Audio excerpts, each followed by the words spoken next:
Good morning, millennials. Well, welcome back to The Toast and happy Thursday. Hope everybody's having a great day. Rip Theo. How are you? Rippity, rip, rip, rippity, rip.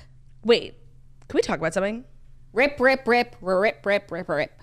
Yeah, that first. Literally, this show is all about us talking about some things. So kick us off. Like, Theo died. I know. It hits me like that sometimes, too. Like, where it's like, of course, I know Theo's no longer with us, but then sometimes I realize, like, Theo's no longer with us. Right, like, he's not at his grandparents'. Like, he's literally dead. Like, what the fuck? He just, like, vanished. Poof. Unless he's in the basement. Who am I? Poof. Theo, allegedly.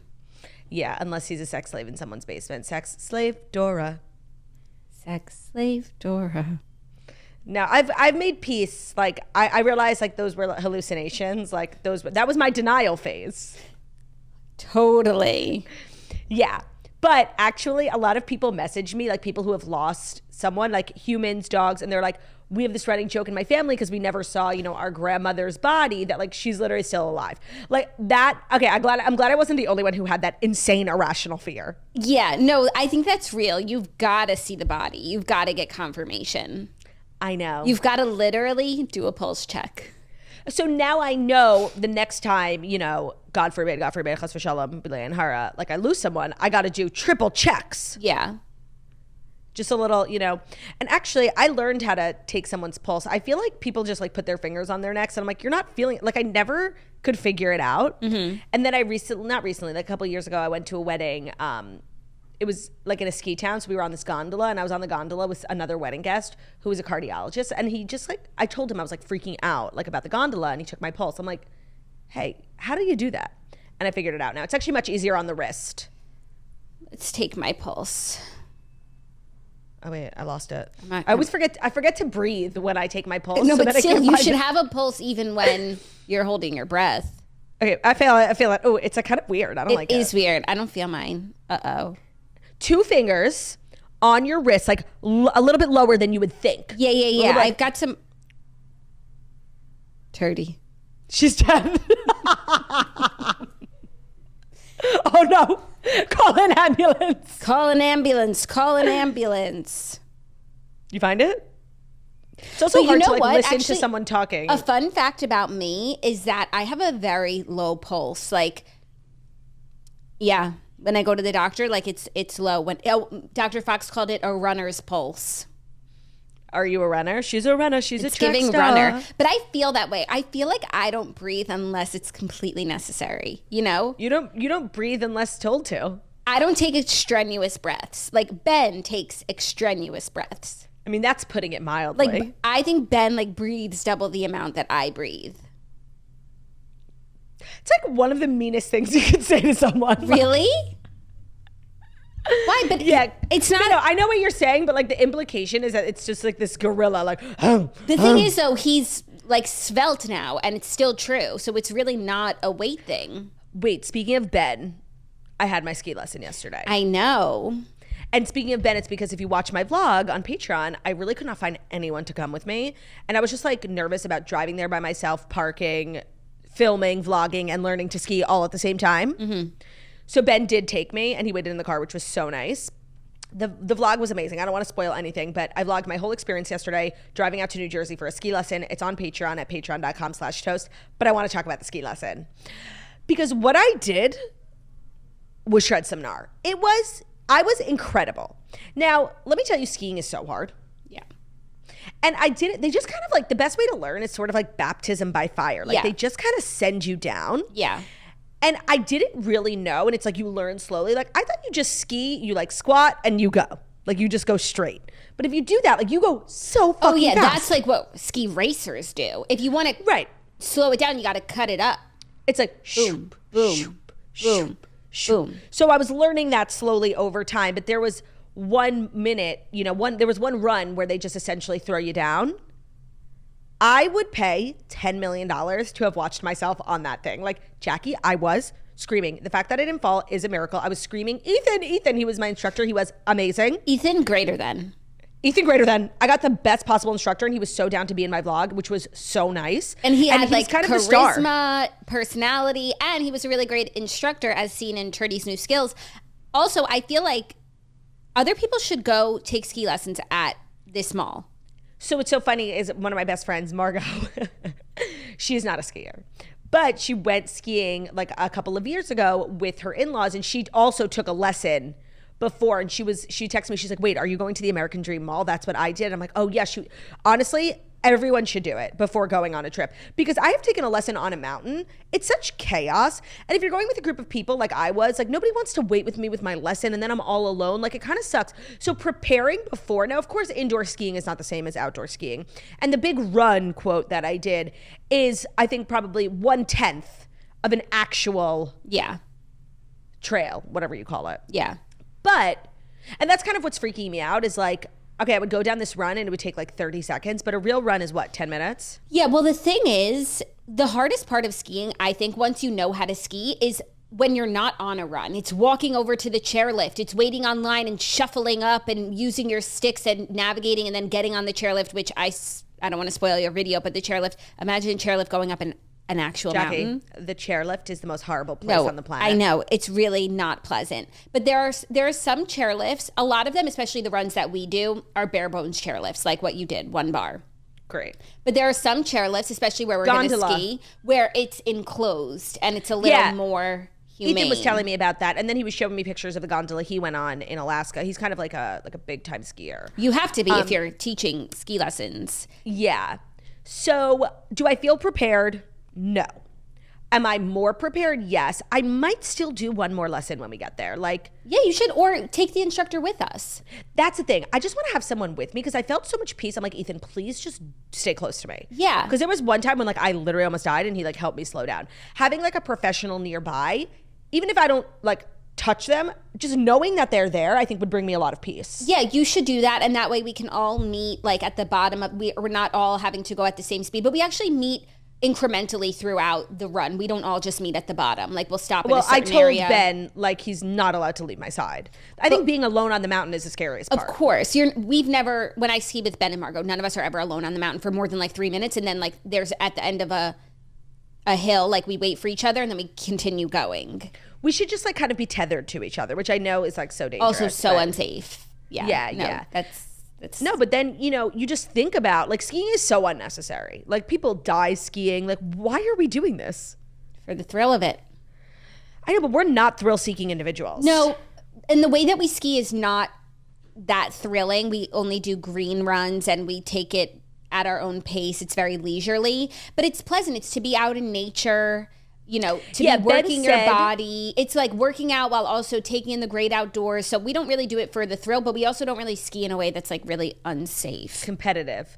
Ben did say, it's like the one thing you were missing that skiing is all about is like you were inside. So there's no, you know, beautiful trees and mountains and vistas to look at. So I am looking forward to that. Yeah. Also, the run that I did, Ethan said, is like, it's considered a blue. It's like an easy blue, but it's a blue. So I'm not going to do a blue. I'm going to do the easy one, which is a green, right? Yeah. So that's just like more flat, kind of? Yeah, less steep, less twists and turns. It's just the easiest one. Okay, so I feel like I over-prepared in a sense. Yeah, for sure. I'm excited. I saw your footage. You're ready. You do? You think? Yeah, you're ready for your first day of skiing. 100%. Yeah. Honestly, it's a great place to learn. I think if I was like an avid skier, I wouldn't find those facilities so much fun because, and this is what I was saying to Ethan, and Ethan was like, that's the essence of skiing. It's a lot of work for a little bit of fun, like getting on the chairlift with the skis and the boots. Like it's a lot of torture for like a small thrill. It is, but at least for me, the thrill and the fun of it outweighs the torture. That's why we continue to do it. That's how fun it is because we know the torture threshold is high. Yeah. So I was like dreading it all day, but I ended up having a blast. I feel like it was very successful. And then I got to eat at Yard House afterwards, which is honestly so much better than Cheesecake Factory. Like not enough people talk about that. What's Yard House? I know. So I only discovered Yard House when I was on tour because pretty much every venue, like when you would like order dinner, Yard House was always an option. I'm like, all right, Yard House. And then I just realized it's kind of like a BJ's Brew House. It's a chain, but it's not as well known as Cheesecake Factory. It is so much better. Nice. What'd you get aside from fries? I got chicken lettuce wraps. They were so good.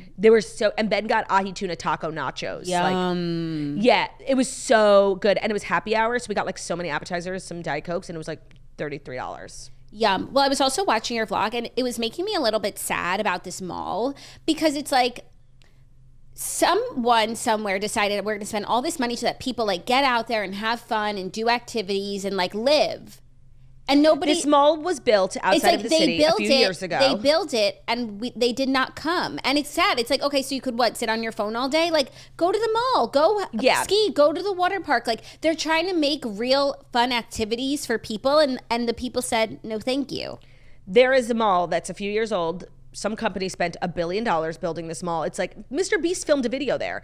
It's like this insane mall, water parks, indoor skiing, luxury shopping, food court. Like, it's huge. It's right by MetLife Stadium. And it was built for the people of New York and New Jersey. And I mean, a mall at Christmas time is pandemonium. Not the one I was at last night. Like, people like just don't go to this mall. Yeah, I guess at the time, it's not peak mall hours, like between 3 and 5 on a Wednesday. So during the holidays, we'll give them a 5 pass o'clock there. But it's like no one I know really goes. It's not like we see tons of stuff happening there. I know Kim went once. She took her kids skiing. Yep. Hopefully And that's how I knew about it. And hopefully this Patreon gives them a boost, because from what I saw in the vlog, I saw successful indoor skiing. I saw great instructors. I saw a beautiful ceiling that you were constantly filming in front of. I heard Kelly Clarkson underneath the tree on the soundtrack, and I saw a gorgeous meal, and I can't even imagine what other offerings there are there. So get out there and go to the Mall of Dreams.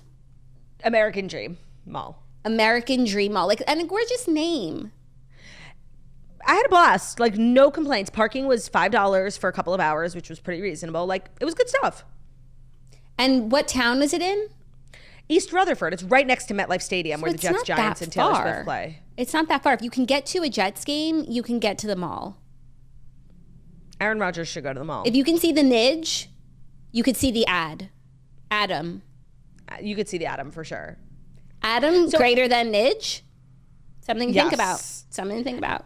Everyone go check out that vlog. I hope you all enjoyed it. It's also just some great Ben Soffer celebrity footage, listening to Lionel Richie. It's a lot of Turdy and Ben. We did a little mukbang too, because we went to Mrs. Fields. I was so hungry after skiing. Like, it's really just so I know, you physical. you work up an appetite. It's fun. And then you eat on the mountain. They have such good food. They better. Yeah, they have it all. And you get a little hot cocoa, but they have fried foods. It's tasty. And the only thing is, sometimes there's restaurants at the top of the mountain, middle of the mountain, bottom of the mountain usually. And so sometimes it's fun to eat at the top of the mountain because it's really nice views and everything, but then you have to ski down. Then you go down with a full belly. It's the hardest run. No, I would never. A lot of people ski in the morning, eat lunch, and then ski in the afternoon. I've never successfully skied post lunch. I need to be empty. I feel that. Yeah, but I'm also a little nervous to ski this year. I haven't skied in 2 years, which not even that, but I'm carrying a little extra weight, and I just hope that I'm able to get around. But you're carrying extra weight because you gave birth to 2 human beings, and that gives you more superpowers. Oh, that's for real. true, and that's true. I'm not worried. Okay. I should be okay, but it's just it won't be the same exact weight and Good, feeling. so maybe we're on the same level now. Perhaps, yeah, and you'll get onto our level pretty quickly, because Snitch and I, we don't really advance to the next level because we don't challenge ourselves, but we're happy with that. It's enough for us, Diana. And then sometimes if we're on a ski trip and we've been doing the greens for a few days, maybe we'll try one blue for we're feeling crazy. And that's also enough for us, Diana. Ben told me he went to Vail before the pandemic, and he went skiing with his friends, and one of his friends is a very good skier, and they were on the chairlift, and one of his friends tricked him, saying that they were going to a blue, and they went to a double black diamond. And I said, Ben, that is literally the nastiest prank. I would not be friends with that person anymore. No, Ben needs a new friend. And Ben saw it. Ben's like a victim. He saw it no, he was really trying to challenge me. I'm he's trying to hurt you. He's trying to kill you. Oh, that reminds me, speaking of victims, I watched the dumbest fucking movie last night. What movie? Everyone's talking about it. May, December. It's that Netflix original with Natalie Portman, Julianne Moore, and Charles Melton from Riverdale. And it's loosely based off Mary Kay Laturia. Mm-hmm. The famous school teacher who had an affair with her 7th grader and then ended up marrying him and having a bunch of kids with him. She just actually recently passed. And so it's loosely based off of that, but the events of the movie aren't based on true events. It's just like the concept, framework. May, December. I don't understand why the movie was made. I didn't understand the point of the movie. Everyone was honestly terrible, except Charles Melton. He was fabulous. And for that, I was happy that they made the movie. Like Netflix, giving Charles Melton a chance in like an Oscar, what should be like an Oscar contender. He was excellent. He played the young student, but now everyone's all grown up. So it's like they go back. So they're making a movie about Mary Kay Letourneau in the movie. And Natalie Portman is the actress who's going to play Mary Kay. So she goes and spends like some time with Mary Kay, her husband, her family. And, things get crazy. Sounds like a good concept. That's why I watched it. But it wasn't. If you ask me what happened in the movie, I don't think I could tell you. Or like what the plot of the movie was. They love making movies like that. Where it's just here's a bunch of footage. Do with it what you will. And then I, of course, went down like a Mary Kay Letourneau rabbit hole. And that was interesting. But it was creepy as fuck. Like, Ben was so disturbed. He was like, why the fuck did you put this on? I'm 0 for 2 with Ben. First was that documentary, Love Has Won. And now Mary Kay Letourneau. Like, I got to stop. I got to stop taking recommendations from Instagram. Well, yeah. That's your first problem. Yeah. Why don't you watch the new Lifetime Christmas movie with Jana Kramer that has a sex scene? I think I would prefer to watch the Hallmark Hanukkah movie with Louis Litt. It's called Round and Round. It might be Lifetime, actually. I can't remember which one. Two great options. Great. And we have a great show today because there's stories, but there's also Dear Toasters, which we pushed off from yesterday. We have an update from somebody who wrote in for a very polarizing one a couple of weeks ago. And we've got great submissions. So I'm excited. I'm excited too. So without further ado, here are the Fast 5 stories that you need to know. And the Fast 5 stories that you need to know are brought to you by Drizzly. Drizzly is the go-to app for drink delivery, especially during the holidays. So whether you're sending a gift from afar, hosting or attending a festive party, or just restocking your bar with some seasonally appropriate beverages, you can find the right drinks for the occasion on Drizzly. They've got everything on Drizzly, like the good stuff. They've got Don Julio Reposado, Bullet Bourbon, Kettle One vodka. They've really got it all, and it's going to save you money by comparing prices on a huge selection of beer, wine, and spirits from local stores. I've used Drizzly for many, many years. When I'm hosting stuff, when I'm going to a party, and Ben forgot to pick up a gift, I'll either send it to my house while I'm getting ready, or I'll just send it directly to the person's house with a little note. They handle it really well. Delivery is always really seamless. You can download the Drizzly app or go to drizzly.com. Drizzly is spelled DRIZLY.com. It is our go-to app for alcohol delivery. You must be over 21. It's not available in all locations. And you can really just find, it's also a great way to discover new products. They have like great little sections, little filters, seasonal items, different beers. So it's a great way to discover new products or just restock on your faves, because the holidays can be difficult, with all the shopping, all the errands, your husband's not helping you. You don't need a husband when you have Drizzly. That's their official slogan. So download the Drizzly app or go to drizzly.com, DRIZLY.com. It's the go-to app for alcohol delivery. You must be over 21 and is not available in all locations. Check out Drizzly. Thank you so much for sponsoring today's episode. Today's episode is also brought to you by Caraway. There is a gift for everyone from Caraway. Share with the people that you love the gift of Caraway, because we know that you got it for yourself, because we've been talking about it for years. It's the best thing on the planet. Like, don't get me started on that little storage system they have for all the lid covers. I'm obsessed. Nobody else could ever. But now the holiday season, is there a homemaker in your life? Is there a girly, who maybe just got married or has a, big obsession with cooking or is entering her Balabusta era? Maybe she's going to start homesteading.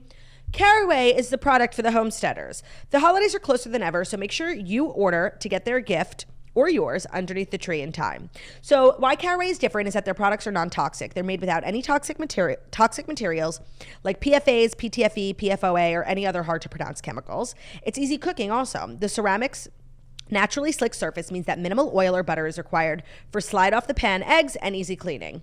It's well loved. We rave about it. Over 50,000 people have raved about their Caraway kitchenware. Now it's time to try it for yourself. You really have to try it to understand why it's different. You're like, why is this pot different from other pots? Order it and you'll see. Also, their storage solutions, they have just great products and great ways to store it in your cabinet. I feel like pots and pans can be so chaotic. Not with Caraway. They got these little dividers. They got this little thing you hang on the door to put your lids in. It's so smart. So visit carawayhome.com/thetoast to take advantage of this limited time offer for up to 20% off your next purchase.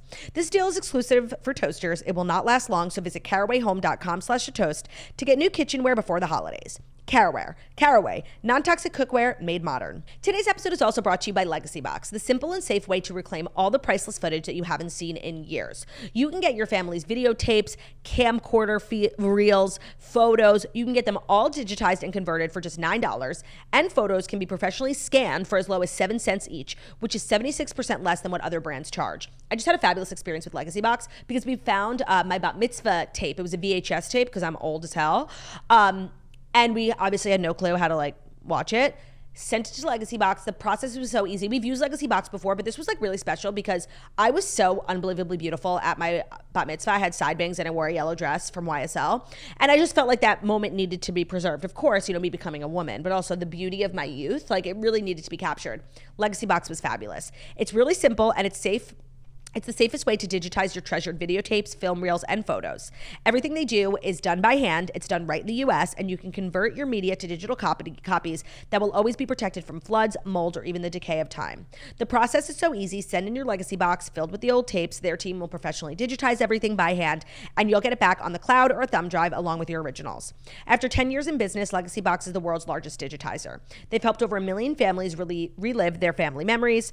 Think of all the Christmas mornings that you've recorded. Now you can spend Christmas morning watching those recorded moments, but it won't be such a hassle because Legacy Box sent it to you on a thumb drive, and thumb drives are extremely easy to use. You can literally plug it into your computer. So Legacy Box is one of the few products that's in stock right now and ready to ship. Make this holiday season special by giving the gift of memories. Get your family's videotapes converted for just $9, and photos will be professionally scanned for as low as 7 cents each during this exclusive last-minute holiday offer from Legacy Box. Go to legacybox.com/toast. That's legacybox.com/TOAST. Thank you, Legacy Box, for sponsoring today's episode. That's probably the best gift you can get someone, honestly. Yeah, that's a great one.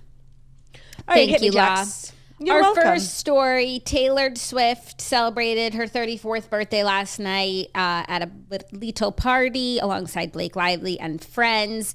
They did not go to Zero Bond as expected. They were at a restaurant called... we had said that we think Travis's party for her could be at Zero Bond. Right. But he wasn't there last night. No, he didn't go to the party last night. So maybe he's throwing a party for her this weekend. No, I'm so crazy. Like when I drive around, I drove past Nobu uptown, and there's like a big tent outside. I just want to put it out there, like maybe it's there. Or do you think there's a chance that it's going to be in Kansas City and he's going to fly everyone out? That would be so cute and probably cheaper. No, but also because he might not be able to leave Right. Kansas City. Or will That it would be, also just be so cute. Like, will it be at Holiday House after he plays the Patriots? I don't know. Holiday House is like not private. But it's Do you know also what I mean? like, how do you play the Patriots and not stop over at Holiday House? It would be a crime. Holiday House like is the New England Patriots. I agree. So I don't know. I feel like this weekend something's a brewing. Because Yeah, but will it be before the game or after the game? This looked nice, like a fun night with friends, and she was wearing her birthday sparkles, but it wasn't like the thing, right? No, it wasn't the thing, but it was like a dinner with close friends. Like Blake Lively was there. Sabrina Carpenter was there. I love Sabrina Carpenter being brought into this fold. I love Sabrina Carpenter. Yeah, I also love a shorty being brought into the fold because everyone in this group is tall. And representation matters. And Sabrina Carpenter's out here like representing us. And it's really crazy how I feel like short people stay friends with short people and tall people stay friends with tall people. Maybe it's a logistical thing, like I can't hear you up there. Yeah, right. But I love to see Sabrina crossing over. And she's really short. Like your friends are not tall. You don't have No. I have one super tall friend and I feel like we're always having to work Who? past it. Kristen. Oh, Kristen is, And she's so- like, but she's like normal height, but just compared to us. She's pretty. She's like average. She's a tall girl. She's a tall girl. Like when we would take pictures And she found together, a tall husband. Good for her. when we take pictures together, like it's a problem. Yeah, I mean, I have Brian, but that's just like I can't even talk about that. Like that's just not normal. No, but like your He's crew, 6'7". your girl crew is average. Average. Yeah, Like my friends, we're all 5'1" and under, which is crazy. that is crazy. And Dana, for those of you who don't know this about Dana, and sometimes people will see like a video of her and they'll be like, "Is Dana really short?" Dana's 4'8". Wow. It's And rare that like she makes yeah. me look tall. And when I wear heels and I'm with Dana, I'm like, I'm the monster on the hill. It's very rare that like I feel tall or that I give someone a hug. I'm like, oh my God. But I experience that every time I see Dana. She's tiny. And just so you know, I don't like the feeling of being tall. Me neither. But maybe that's because it's just unfamiliar to us. I just want to say, like, we are very short. Whenever people meet us, they're like, you're so much shorter than I thought you'd be. We're so short. We're 5 foot. Like, I'm 5'0". I'm 5'3". Maybe with the bun, I'm 5'1". I just want to say, I'd have it no other way. I love being short. Me too. I feel like Are you worried about your sons being short, maybe? No, I don't worry about things that are completely out of my control. That's so smart. Like what's the point? And also, like, Ben is 1, and both of his parents are, like, very average, borderline short. Like, I don't think it has anything to do with it. No, it does. But, you know, you could always, like, something where errant gene comes in, and you just literally can't do anything about it. You can't do anything about it, except just be, like, a great person. Right. A successful person, a happy person, a charismatic person, and then no one will give a shit about how tall or short you are. Right. Look at Napoleon. So focus on yourself. Focus on your insides. It's so true. It's so true. So that's those are the things I can control. And that's what I focus on. That's so smart. You're so wise. I'm trying. And soon I'll be homesteading. You know what? So many people sent me homesteader accounts yesterday. You know who's a homesteader? Homesteader like Flex, sort of. Because I did see some consumer goods. Magnolia Oshry? No, Joanna Gaines. I forgot her name for a second. Is Magnolia's last name Oshry? Yeah. Theo's last name was Soffer. Bruno is Weinreb. But I call him Theo Oshry Soffer, and I call him Bruno Oshry Weinreb. Of course, but I've never done Magnolia's first and last name. She's just not a firsty lasty. No, she's a one-name wonder. Okay, but who's a homesteader? Becca Martinez. From The Bachelor. That? Becca. Ari season. Short hair? Excitement excites me, yes. Short hair. Yeah, okay. She's a very successful influencer, podcaster, and homesteader. She really does it all. I was on a wormhole of her Instagram yesterday. I followed her because, like, I was so what has she said? Like, she's making her own bread. She did this first bath. Making your own bread doesn't make you a homesteader. Okay, fine. But she made this bath for her baby, and, like, her older children are, like, cutting flowers. And so she put her baby, she just had a newborn baby, Ernesto. And she got, like, a caraway pot pretty much, but it wasn't caraway. It was probably, like, looked more like crusade. And that's what she used to bathe her baby. But she picked all these, like, flowers from her garden and put it in. It was, like, a natural rose water bath. It was quite beautiful. And she had the older kids, like, clipping the flowers for the bath. Like, okay, I just want to say, like, nothing you've described, though, is giving homesteader. It was homemade soap. Sufficient. That's like homemade soap with the flower soap. Okay, I guess. But, like, bread and flowers? That's just someone with a garden and a kitchen. Like, the vibes were homesteading vibes. That's probably true. Yeah. No, it was a beautiful content. I'm so glad. Yeah. So you love to see a homesteading podcaster. Jackie's going to be out here, like, any minute churning butter. I really don't think I will, because I do not have the time to make my own bread. And we don't even eat bread. No, and, like, bread from the store is so good. Like, no, but, like, I don't even buy bread from the store, really. Right. I have, like, you know, a loaf in my fridge for a rainy grilled cheese day, but it's not like we utilize bread all the time. Yeah, not like you're, like, making sandwiches. I live with Ben Soffer, so, like, we do often have bread. And I made a banana bread the other week to make use of some old bananas, and, like, we didn't really eat it because we don't eat banana bread. I have such a problem with banana bread. I really can't get into it because I know I'll trigger a nation, but we need to stop. There's nothing better than a good banana bread. Dana brings me this one from Breads in the city, and it's so fucking good. Dana and this bakery Breads. She came over to my house a little while ago, and she brought me, like, a little housewarming gift. And she brought me stuff from Bread's Bakery. She brought me a rugelach and my favorite palmier cookies. I don't know if I'm saying that right. Palmier. Like, I call them the elephant ears. And everyone else there was like, you don't know Breads? You don't know Breads? I'm like, no. No, because you live uptown. No, but there's a bunch. No, it's a downtown thing. I didn't know it. Oh, is it? It feels that way because I didn't know it and you didn't know it. Well, I am obsessed. It was the best rugelach I'd ever had. It was so fucking good. Try their banana bread, and then maybe you'll sing a different tune. Well, banana bread is how I feel about carrot cake. Like, get your fucking fruits and vegetables out of my desserts. It can't be a dessert if there's a fruit or a vegetable in it. I support that thinking, but I love carrot cake and I love banana bread. And I'm sorry Right, to so you. why don't you go eat like a broccoli brownie? Like, it makes no fucking sense. If it were good, I would. But it isn't. Who knows? Maybe someone out there makes a good one. Drop the recipe. I just don't like it. Okay, well, Taylor had her birthday. Oh, wow, we took that really far. Taylor had a birthday. She looked gorgina vagina. Loved seeing, we were talking about Sabrina Carpenter. That's how we got here. I loved all the girlies being out and about. I saw a video of her getting out of the car with Blake Lively and the Tellers, and the paparazzi flash was so insane. Like, I just wonder what Miles Teller was thinking, you know? Yeah. Because he's like an extremely famous person, and I doubt anything really phases him.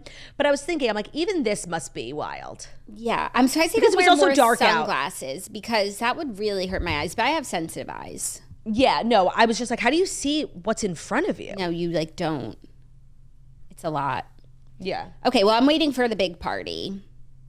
Also, are you seeing all this drama with Taylor and the comedy show? I'm sure you're getting tagged in it incessantly. I am, and I'm choosing to ignore it. Like, I really can't. I can't. Yeah. I just... And I have thoughts. It's just upsetting. So, like, sometimes we have to No, pick... the thing sometimes is... you have to choose your battles. Like, I just... So Taylor went to a comedy show where all the proceeds were going to Gaza. And there's like nothing wrong with that in its essence. However, we all, like, after learning, like, a lot of the aid that gets sent to Gaza actually gets nowhere near the civilians there, and it actually ends up in the hands of Hamas and in turn creates weapons and just aid for a terrorist organization. So that's a concern, obviously. But I don't know, if you're going to get involved now and not mention the atrocities of October 7th and not mention all the Jews who died and not mention the terrorist organization. Like, not mention the hostages, which is ongoing. Like, that's just disappointing. It really is. And Taylor is very intentional. And I'm not saying that in a bad way at all. She's like a very meticulous person. She cares a lot about what people think. So this was obviously like a move because, you know, people have on both sides have been disappointed in her for not speaking out. And so this was her way of speaking out in a way that I think she felt comfortable and that she felt was safe. And yeah, it was a tough blow. It was, but I don't know. I don't know how to feel. Yeah. Yeah. So. But you also have to keep in mind, you know, like, who she is super close with. Yeah, I don't think she has a Zionist friend. I don't think so either. You know, Gigi Hadid. You know, Selena Gomez. You know, these are not people who have favorable opinions about Israel or the Jews. Yeah. So that's something I deeply struggle with. Yeah, so I guess that's why it hasn't been a story. Like, what's there to say? Disappointing. Are we at a point where... No, it also where hasn't been... Like, it hasn't been, like, mainstream news. But, like, okay, so are we at a point where... Are you disappointed enough to, like, stop being a fan of hers and stop talking about her? Honestly, like, talking about her every single day, like, is good for our business. So, sure. Why should we be punished? No, right. But I do, like... But also, like, this is a person I love. Like, I don't know. I'm sure... I don't know. But now you know. So, yeah. In case you were wondering. Yeah. And I was. Yeah. Are you ready for our next story in case you were wondering? Yes. Oprah Winfrey has admitted to using weight loss medication. She says she was blamed and shamed for her body for 25 years before deciding to use a weight loss drug. So a slimmed down Oprah is looking back on the Oprah. Okay. Is looking back on the emotional turmoil she faced during her decades-long struggle with her weight. She said it was a public sport to make fun of me for 25 years and that she was often blamed and shamed on her journey. She said, the things that were said about me, said to me, around me, the jokes that were made, you could not get away with today. She talked about that landing on Mr. Blackwell's fashion critic list early in her career crushed her emotionally. She said, I was on the cover of some magazine and it said, dumpy, frumpy, and downright lumpy.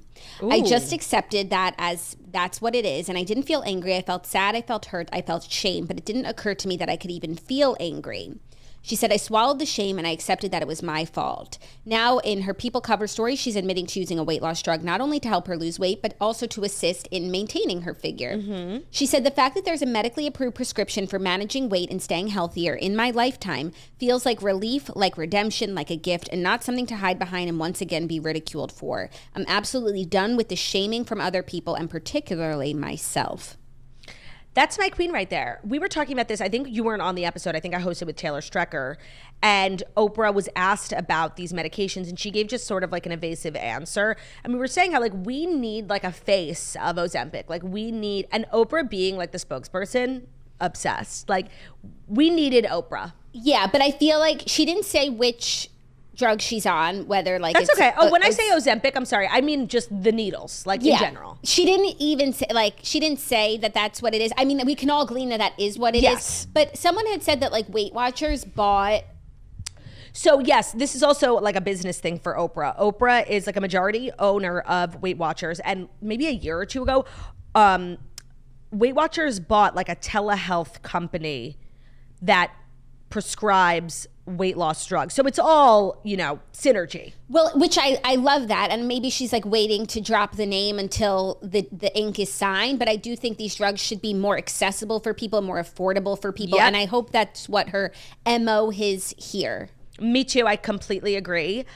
There was a lot of people being like, duh, Oprah, we knew. Like, why didn't you tell us? Shut the fuck up. Like, everybody comes to this admission on their own.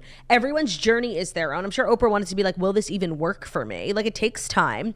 I respect her journey. I'm a big fan of her sharing. And I love this. And I agree. Like, hopefully her getting involved with it from a business sense, like really does make it more accessible for people, more affordable. It shouldn't be as expensive as it is. It should be covered by insurance because weight is a health concern. Right. And hopefully that's her mission here. Like if there's anyone who can do it, it's Oprah. It's Oprah. Yeah. Combined with Weight Watchers, I think there's major potential. So I hope that's what this is. Me too. And she looks great. She like looks more confident and happy. Like obviously her body looks different, but there's just like an aura about her. I was watching her on, I forget what it was. Maybe TikTok. She made a TikTok with Gail and they were just like walking through the office and she's only been wearing purple because she's out here promoting the Color Purple movie. Mm-hmm. And she just looked so different, not even in a physical sense, but just like the way she carried herself. Like it was fabulous. I'm really happy for her. Yeah, same. And she's really someone who's been through it. Like, and not only in terms of like weight fluctuations, but like she's been in the public eye for 40 years. And it was at a time where like you could say shit that you can't say now. And like, I'm sure like that cover story that she just referred to is just like the iceberg. One of many. Yeah. Yeah. Yeah. Well, our next story is some mama news. Pregnant Sienna Miller flaunts her baby bump and poses with her 11-year-old daughter Marlowe for a Vogue photo shoot. So she's got the new mom glow. Sienna Miller showed off her growing baby bump on the cover of Vogue's winter issue released Wednesday, revealing her bare tummy in a relaxed beach shot. Seriously gorgeous photo. I feel like we were just saying that maybe it was about Sports Illustrated, how they they had a bunch of people on the cover and they really covered the gamut of everyone, and they should have had a pregnant woman too. Like they should have. And I love that Vogue did it, and the picture is truly beautiful. Also, her 11-year-old daughter's in the photos. This was a pregnancy announcement. Oh, I guess. I don't follow her closely, so I don't know if she had announced. But if it is, that's great. Also, her boyfriend is Ollie Green, who stars in the new season of The Crown. So that's good. Oh, that's Sienna good. Miller is so chic. Yeah. Like there's not even a word. I feel like she's this generation's like Carolyn Bessette, you know? Mm-hmm. She's just like on another level and she's so not like a fame whore. She just like gets attention because she's that cool. Yeah, it's so true. Every movie she's in, it's like, also she, to me, is such a chameleon that she'll be in a movie and I don't even realize that it's Sienna Miller. Like the fact that she played Chris Kyle's wife. Yep. What? Yeah, I didn't even recognize her. She was like a redhead in that movie? Brunette? Something. Yeah. Yeah, no, she's really like a very talented actress and she got known for her like talent and then she just happens to be this like really stylish. She's not like gaudy. She doesn't wear like a big Chanel purse. Like she's just so understated and so simple and chic. She's really goals. Like she's iconic. No, and everything she does is just iconic and chic. And elegant and refined. Yeah. But I really love this color and I think it's a great look for mamas. And I can't believe there was a time where Jude Law and Sienna Miller were together. And then he slept with the nanny. Yeah.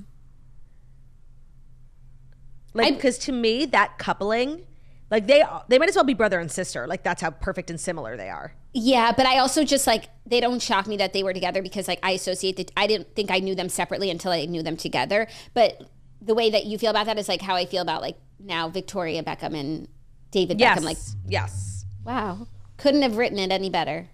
Right. Well, it's a story old as time. Happy for her. And her daughter's name is Marlowe, which I'm sure you've seen. Everyone is saying to you, that's Louis Litt's middle name in Suits, and you should name your future pup Marlowe as opposed to Shelley. No, I still like Shelley. Also, like, I know someone, Jessica Marlowe, and like that's just what I think of when I think of Marlowe. Mm-hmm. So I feel like I don't like it for a name for a puppy. I also think of the Marlowe pillow. What's that? Oh, it's a pillow. I guess you don't watch my Instagram stories. I've done a few ads for them, and it's a pillow where it's like it's a one size fits all pillow. You can like zip both sides to make it firmer or plusher. Oh, that's smart. You don't need to go like pressing around on pillows. Like it's just the one pillow, the Marlowe pillow. Right now, I'm stuck on Shelley, but I don't know if that's the name. Okay. I also haven't brought it up to Ben. I could see him being like, I hate that name. I don't see that for Ben. He'll support whatever you want. Yeah, because he doesn't really have a choice, you know? Are you ready for our next story? A little more mama news. Is this number 4? Number 4. Yeah, I'm ready. Paris Hilton says she was joking about not changing her son's diaper for the first month of his life. So Paris Hilton had to issue an apology. Well, she didn't have to. She could do whatever she wants. But I guess on her show, they're airing the season now where she has her son and she goes to change his diaper. And she said, she made a joke like this is the first diaper that she's changed in the whole month of his life. And I guess people were very upset about that. So she put out an extremely long statement. Read it. About how it was a joke. And I firmly believe her. She said, "Hey there, it's Paris. Just wanted to clear the air about something. On my show, Parents in Love, I joked about changing a diaper for the first time, which, let's be honest, was just me having a bit of fun. As you can see, I changed his diaper the night I brought him home. But in all seriousness, when it comes to being a mom, I'm fully involved in loving every moment of it. It's interesting how a playful comment can be taken so seriously. Even though this season was the most real, authentic, and raw I've ever been with my fans, sometimes I play into the whimsical character I portrayed on The Simple Life.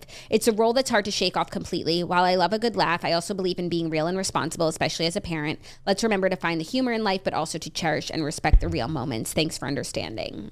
I actually totally understand her explanation of this, she has this character that she's really shed over the last few years. We've gotten to know the real Paris through her book and her documentary. But it was this character she played for so many years. And I'm sure when the camera's in front of her, it's hard not to be that's hot. And so I totally get it. Yeah, I also find in the first month of baby's life, the dad's doing the diapers. That was another thing I wanted to say, but I can't speak because I'm not a mom. But okay, let's say she didn't change a diaper for the first month because the kid has a dad and I'm sure a nanny. Is that so bad? No, I feel whenever, I would be with the baby all the time, and whenever it was time to change the diaper, okay, now I can get up and go to the bathroom or brush my teeth or wash my face. And I feel like I would have made the same joke, oh my gosh, I have to change a diaper in 2 weeks because that was just not my responsibility. So I also don't feel like it's that crazy of a thing to say. And I do think she was also joking. Even when I say, I haven't changed a diaper in 2 weeks, yes, I have changed a diaper, but not a ton of them because that's daddy duty. I also just think it's so important to remember, if you're going to critique, on the internet, someone's parenting, it's so important to remember that fathers exist. And it's a very real thing, Yeah. Yeah. So don't forget about the fathers. Yeah, no, that's one, I feel between diapers and also baths, baby baths, that's daddy duty. Yeah, because the baby's really on the mom so much so that when the daily things need to get done, it's oh great, now mom can get out of bed for the first time today. Right.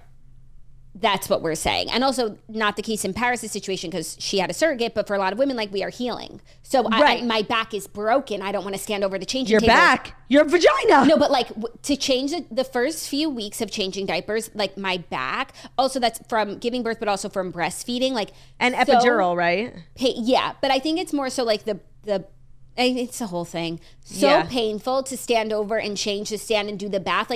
Daddy duty.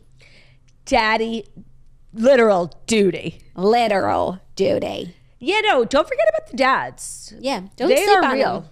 Don't sleep on them. Yeah, and I have a feeling her husband's very involved. So yeah, but I mean, I literally don't know that. but I just have a feeling. But also, I read an article from them when she was doing that press about her book, right when like Phoenix was born. The I forget which cover she did. Maybe it was like W Magazine. They were talking about how the first few weeks of Phoenix's life, they did not have any help. They did it all themselves.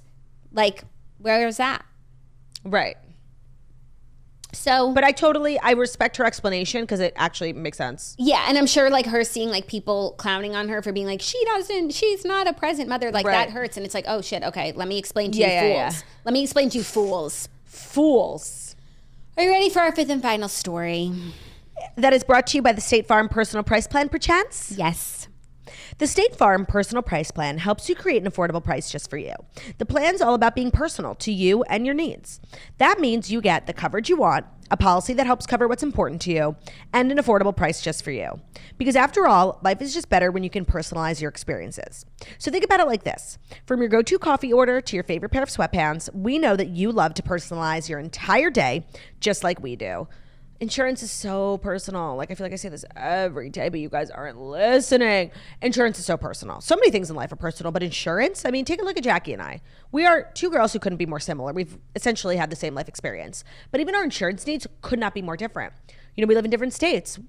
That's a big thing. Jackie's a homeowner. She has dependents. She has curs. I just have a cur. She has curs. We're so different, and our insurance should reflect that. And clearly, personalization just makes everything that much better. In State Farm, they believe that insurance should work the same way.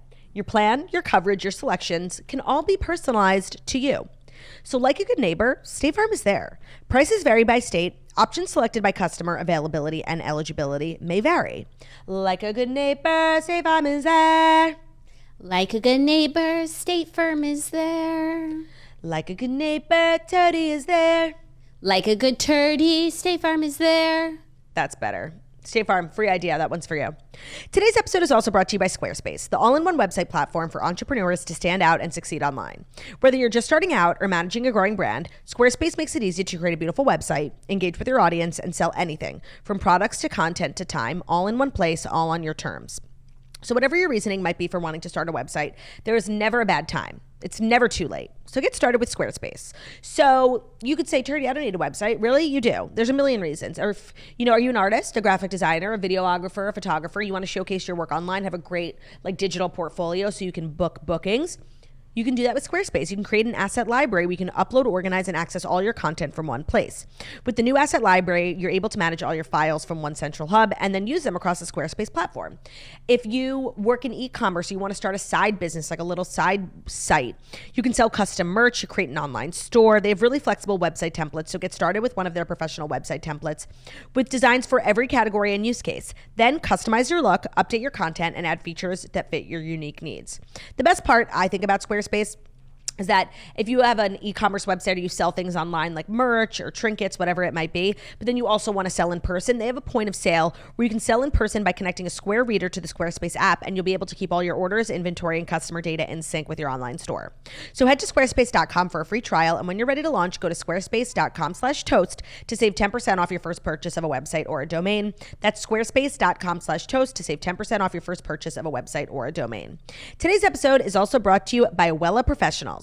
Wella Professionals has over 140 years of experience. Developed initially for professional use only and previously only being sold in salons, it is consistently ranked among the top loved brands by professional stylists, and their new line, the Ultimate Repair, is the most premium line to date. It was developed with over 140 years of experience and research to deliver the very best. Miracle Hair Rescue repairs hair in only 90 seconds. So the Ultimate Repair Miracle Hair Rescue is my favorite product to use on wet hair. I get a lot of questions because my hair is styled almost every day, and that's a lot of heat to be putting on your hair. So I use products that really kind of protect and repair my hair, and the Miracle Hair Rescue from Wella is my favorite product. It's super easy. Douse your hair in it. I do 10, 15 pumps while my hair is wet. Let it sit minimum 90 seconds. Sometimes I do more, but I never do less. And then I just style my hair as normally, and there's a visible difference in my hair. It's shiny. It looks healthy. I love this product. It also just smells really, really good. And when when I work out, I'm like always now really like self-conscious about how my hair smells, and this product really helps. So this luxury product has rich textures and floral scents, and it is designed for all hair types and textures. It's the perfect luxury leave-in spray treatment that everyone can benefit from. So I love that it's easy to apply. I can leave it in all day. It's also safe on colored hair, and it can be applied right after you towel dry your hair. So you can try Ultimate Repair Miracle Hair Rescue with 10% off the travel size on Amazon by using promo code 10TOAST. So shop the travel size of the Ultimate Repair Miracle Hair Rescue on Amazon and use promo code 10TOAST. That's 10TOAST. Thank you, La. You're welcome. Our fifth and final story, a little rumored new couple news. RNCN. Drake and Camila Cabello cozy up in Turks and Caicos with jet skis and a boat ride. A source says he digs her vibe. So Drake and Camila Cabello were spotted flirtatiously chatting while vacationing in Turks and Caicos. According to videos obtained and posted on Dumois, they were seen giggling and standing close as they let loose on a rickety boat that was tagged at the No Frills Outdoor Dive Bar. Not the rickety boat. Outdoor Dive Bar Noah's Ark Beach Club. The songstress was dressed in a black one-piece bathing suit while he opted for a blue tie-dye muscle tee and shorts. There was also a picture of them on jet skis, separate skis, but like next to each other. So they're on vacation together. Right. There's no pictures of them kissing or touching, but they're on a trip together, which is kind of crazy. The source says she was with a friend and he was only paying Camila attention. I know, but like these pictures are so platonic. Yeah, no, there's no sexiness. Like, and maybe like the sexiness is just hasn't been captured, or they're kind of like courting each other and they're not doing PDA right now.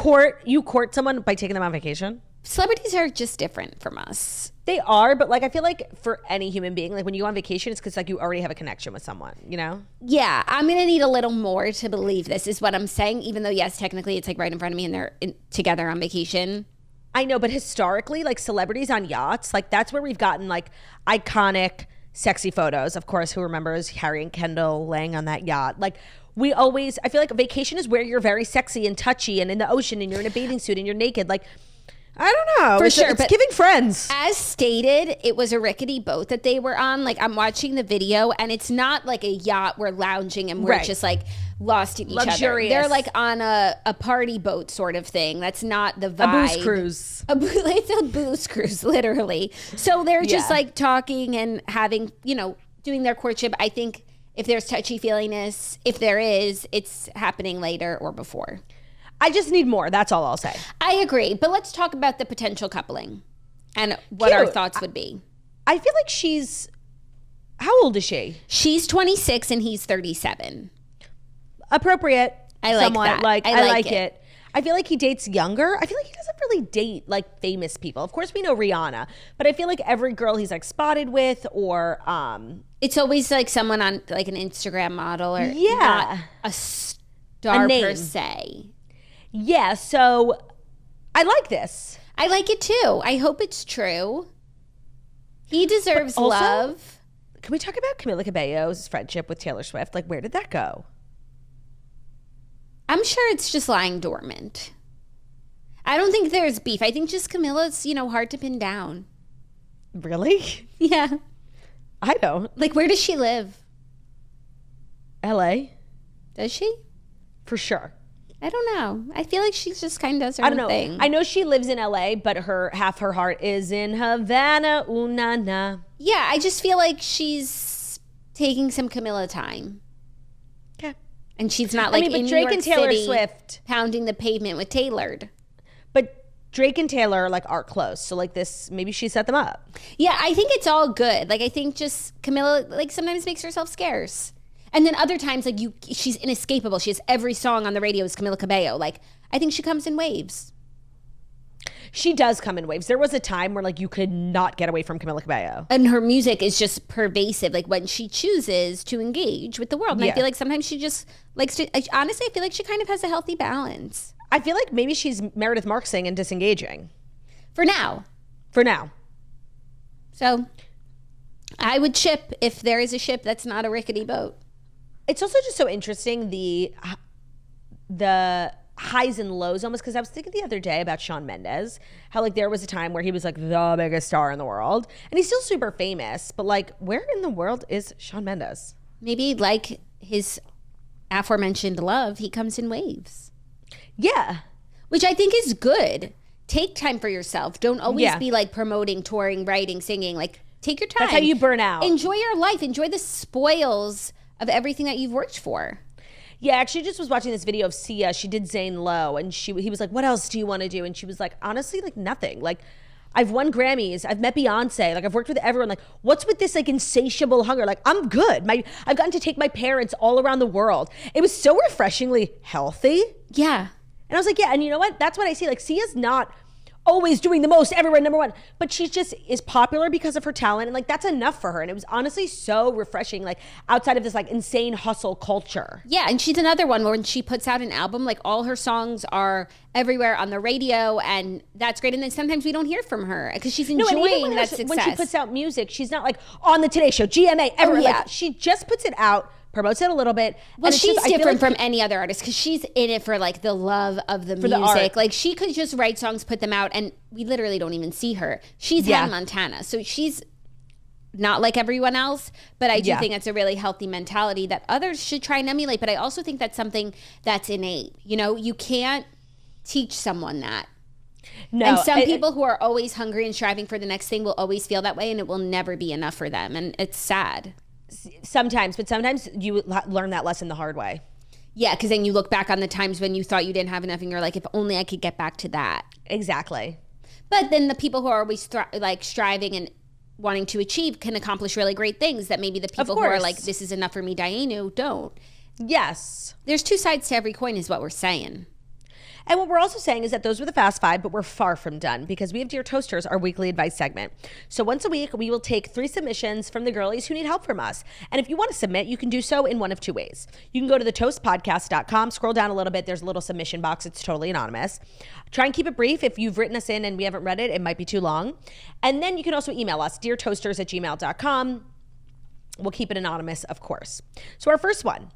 I am writing in. Oh, sorry. Hi, Jackson Claude. Hi. I am writing in because I recently lost a ton of weight, thanks Ozempic. Before starting Ozempic, I gave all my cute designer clothes that didn't fit me anymore to my best friend because they were too good to go to waste, and I never thought I'd lose the weight or be able to get on Ozempic. The clothes are not things I can just rebuy for myself. They were all high-end designer that I've collected over the years. Now that I'm back to my way smaller size, I really want those clothes back. I recently saw her and she was wearing a pair of my expensive pants, and I mentioned how those probably would fit me now. She said, and moved on from the conversation. Should I just flat out ask for my closet back? Yes. Yeah. Send like a really sweet text being like, hey, I was so like happy to give you those things when I thought they would no longer fit me, but I've lost the weight and I would love to get back into some of them. If you still have them, can I get it back? And you could just say it, honestly. If this is a true friend, like, she'll be happy for you and will be grateful for the year she got with clothes she didn't have to pay for. Like, I'm sorry. If she says no, she's psychotic. And just be like, hey, Christian, I don't know. I was just thinking about all the clothes I gave you like last year and how they'd probably fit me now. And I'm so excited about that possibility. And I'm wondering if I can come pick them up. Like, make it easy for her. Don't be like, can you drop them off? Be like, can I come pick them up? Like, I really want to try them on and see if any of them fit me because I've been dying to wear them for so long. Like, just make it about you. And then, of course, make the picking up process easy because don't give her a job. Be like, can you drop it off at my building? Yeah. Do it, though. Do it. I mean, the worst thing that happens is she says no and you've lost a friend. But I think it's you should do it. I mean, and it's literally like money and clothes. Like, it's yours. Snatch it. This next one is so interesting. Dear Jackson Latured, I became a toaster over a year ago and my life is forever changed. I'm writing in for some wedding planning advice. I'm getting married in June to a P-Jom and we are so excited. We're in the thick of wedding planning and we recently found out that another couple from the town we grew up in is getting married at our venue the night before our wedding. I went to high school with the bride, but I wasn't friendly with her and she's a few years younger than me. She DM'd me very nicely, talking about how we're both getting married at the same venue, let alone the same weekend. She then inquired if we wanted to go in on flowers together for the tables at the venue since we're going to have back-to-back weddings. Is this weird that she wants to share some of the flowers 50-50, or is this financially responsible considering while planning a wedding in this day and age? Thanks so much for buoying me daily. Forever, sincerely, a forever toaster. That's not the worst idea I've ever heard. It's not. My only concern was that like the flowers might get like destroyed or wilted at her event. People are drunk. People take flowers home. Yeah. People, like, from weddings. She'll get like the best of the flowers. But sometimes like they sit on the centerpiece of the table. Nobody touches them and they're still good the next day. Sometimes. I think she should pay 60%. I was just going to say that. I think there's nothing wrong. Do you think there'll be a lot of crossover at your wedding? even if there's a way to like have the same flowers but dress up other things differently. Like if you're doing your different linens and like it just, you could have different lighting. It just would look different. People aren't going to be that eagle-eyed. No, and the money you would spend, you can either save it or you can spend on more decor. I like this premise, honestly, and I want you guys to make it work. I think it's kind of genius. Yeah. And if you don't want to do it, then you can just say no. But like, I think it's worth inquiring and seeing if she'll pay a little more because they will be fresher for her. Yeah, no, but it's also kind of like amazing. I feel like nobody gets this. Yeah, that's not what I thought the predicament was going to be.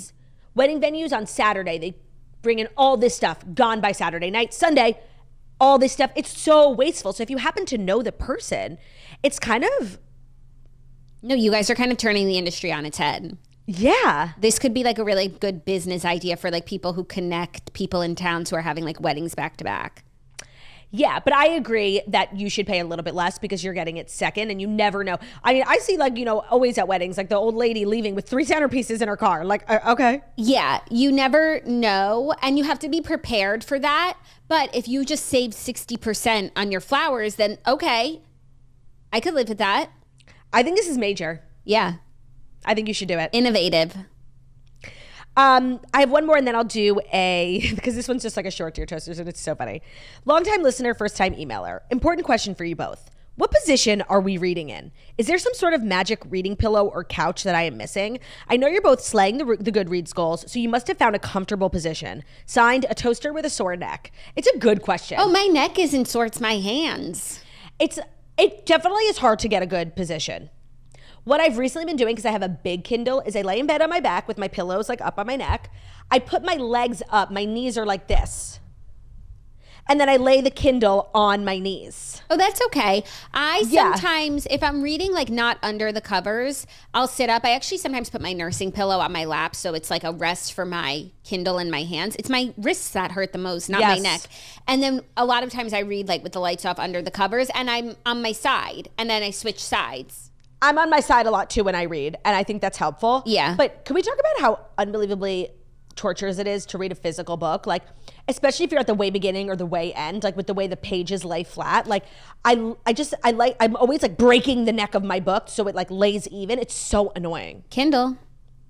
Because when you're reading a book, there's always like the right side is always comfortable. Modern solutions for an archaic problem.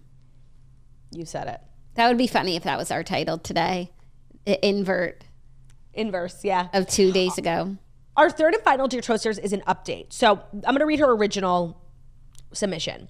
Found you guys on TikTok. I need advice in a bad way. I was going through my boyfriend's phone and came across a picture I took of one of my friends in a bathing suit that was on my camera roll. It was never on a social media platform. The photo even said live in the top corner. I asked him about it and he claimed he screenshotted it off of Instagram, which I debunked immediately because it was never posted. He gave no further explanation for himself and denied that he saved it from my camera roll, which was the only place that the picture existed. I don't think I was here this day that this was submitted because I'm in shock over this. Yeah. Oh, so I'm not sure how to move forward with this information. XOXO, a turned off toaster. I feel like I have like a memory of reading this with you now. No, I've never heard this before. So isn't it crazy? Like the live photo, like he literally went on her phone and clearly sent it to himself. I'm in shock. I don't know what you advised, but read the update. Ready? Hey girls, I'm the one that wrote in about her boyfriend sending himself a picture of off my phone of my friend in a bikini. I just wanted to let you know that I found out they had been sleeping together the entire time. Girlfriend intuition to go through the phone never fails. You were correct. Yeah, what we said was like, why were you going through his phone in the first place? What came first, the chicken or the egg? You obviously had a reason for snooping. Like I always hate for my my response or my advice to be like, this is the reddest of flags and like you can't be with this person if he's like looking up bikini photos of your friend. I'm glad that solved itself. Yeah. Damn. Double homicide, losing a friend and a boyfriend. No, you saved yourself time, friendship. You don't have to get drinks with this lying, cheating whore. You don't have to talk to or, think about a future with him. Time equals saved. No, but you're right. Like when we read these things, like the inclination is always to be like, this is a big red flag. Get rid of this loser. I know, but we can't tell everyone to break up with their boyfriends. No, and like sometimes like people do things that are bad, but like you have to work through it. And like I feel like we see this all the time on shows and stuff where like someone will cheat and it's like, yeah, you need to break up with the cheater, but like they work through it and it's better and it's good. Yeah. So like sometimes the advice isn't to break up. I know. Also, somebody, I think, posted this in one of our Facebook groups, and it's so funny. Like, literally every time we do a Dear Toasters about someone's boyfriend, they write in, like, I've been with my fiance for 3 years, total P-jam. They always call him P-jam. And then they continue to write, like, the most vile, atrocious thing that this person did. And it's, like, so funny. And when I hear that at the beginning of a Dear Toasters, like, my fiance, total P-jam, he's the best, then whatever the thing that's going to come after is, I'm like, oh, well, he's a P-jam, he's the best. So that thing after, like, I'm going to clean it up for you because he's obviously a good person. But maybe I need to be questioning that initial judgment. Never stop asking why. Yeah, that always complicates things. Like, oh, it's a P-jam, but he has a picture of your friend in a bikini, but he's a P-jam. But he's a P-jam. Maybe he's gonna like buy you that bikini because he thought. Did she call him a P-jam? No, she didn't call him a P-jam in this one. So what did she say? How long were they together? Just called him her. That's also relevant information. If you've been together 6 months or a year, like I will more likely advise break up with him. If it's like a 7-year, this is your long-term partner and you guys are in a common law marriage, like I might want to work through some things. Yeah, of course. We'll give it more effort. We'll save it. Yeah, but when I hear boyfriend, I'm like, he could go. Yeah, boyfriend? Not anymore.